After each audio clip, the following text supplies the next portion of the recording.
Hello again and welcome to Last Time Studios' Top 10 Things You Might Not Know. The Human Torch was denied a bank loan. The arsonist has oddly shaped feet. Unique, New York. Ron Burgundy, you have me in a glass cage of emotion. If you haven't already worked it out, let's talk about one of the finest moustaches and news anchors and Sex Panther and so on. Yes. Ho, ho, ho, ho, ho, ho. It's Anchorman. So let's get started with number 10. Number 10, let's learn Spanish. No, Ron, San Diego does not mean a whale's vagina in German. San Diego. Which of course in German means a whale's... But did you know that the Mexican restaurant Veronica visits with the girls from the station is named Acumos and El Amento? In Spanish, that means we spit on your food. Probably spat on the pronunciation. Sorry about that. Number 9, No Faith. The film was pitched to DreamWorks around 20 times prior to its making. Despite the successes of Old School 2003 and Elf of the same year, DreamWorks had little faith, doubting Will Ferrell and Adam McKay could pull off an entire film just based on news anchors. The film grossed $84 million domestically and now has a cult classic status. Number 8, you've done this before. Before Will Ferrell broke into comedy, he actually graduated from college with a degree of journalism and he apparently anchored the local news a few times. Hey everyone, come and see how good I look. No kidding. Number 7, I didn't have you in mind. The first draft of the screenplay suggested actors for various roles who didn't end up being cast for various reasons. It is, however, very interesting to see. They wanted Champ Kind to be played by John C. Reilly, Brick Tamland was to be played by Chris Parnell, Brian Fontana was to be played by Ben Stiller, although you do still see Ben in a cameo as another hilarious character. Garth Holiday was initially thought of as a role for Dan Aykroyd, and Frank Richard was initially down as Alec Baldwin. Number 6, we made another film from the first film.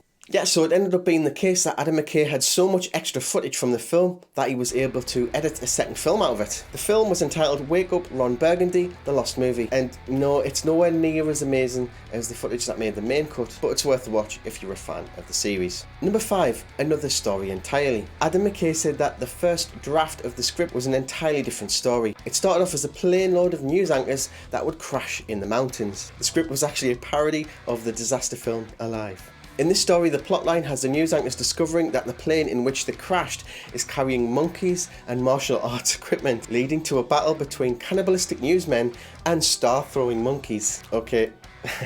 That sounds awesome. Number 4, DVD extras. So everyone who owns that Blu-ray or DVD wants to look through all of the extras, right? Well, if you don't, you either missed out big time or saved yourself some time, depending on how you view things. Ferrell and McKay recorded an audio commentary for the film's home release, which consists of random, mostly facetious discussions with absolutely no relevance to the film or its production. Makes sense?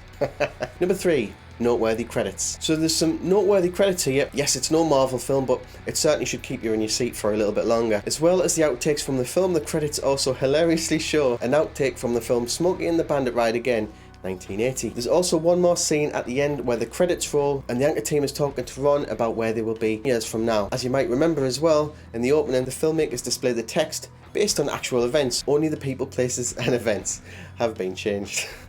And before our top 2 picks, here's some honourable mentions. Adam McKay's daughter, Lily Rose, makes a cameo as the girl insulting Ron while he's walking on the street. McKay's wife, Shara, plays a mother. According to Mr. Burgundy himself, his full name is Ronald Joseph Aaron Burgundy. Ron Burgundy's license plate is I am #1. I am number 1. The exact year in which the film is set is not stated, but the fact that the characters know the song Afternoon Delight, and also Champ's offhand reference to Gene Terrence in the film places it around mid-77. In the Sex Panther clone scene, many of the clones that are displayed and lotions there are from the 2000s.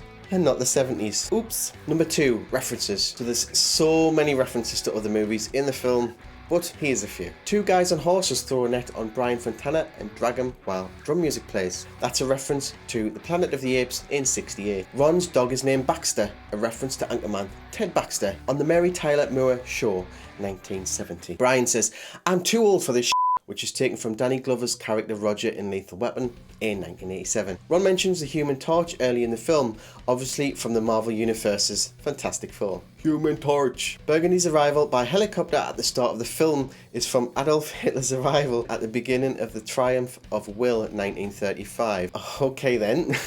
And coming in at the number 1 slot. Number 1, real inspiration. Ferrell was inspired by a documentary he watched on the first woman to ever anchor a newscast, that being Jessica Savage. A former co-anchor, Mort Krim, stated in a documentary that he was cruel to her because he was a pig. The physical inspiration, on the other hand, is rumoured to have come from Harold Green, who worked at KCST-TV and KGTV in San Diego mid-70s. Have a look for yourself, see what you think. Years after the film, Ferrell ran into Green and Green asked him if Burgundy was based on him. Ferrell said no, and Green didn't believe him and walked away. I totally get it, I mean, come on, really. That moustache and hairdo says it all. So that's it for this week. Please like and subscribe. I hope you enjoyed it. I'll see you soon. You're my hero, Ron. Think like that. Poop mouth. Poop out of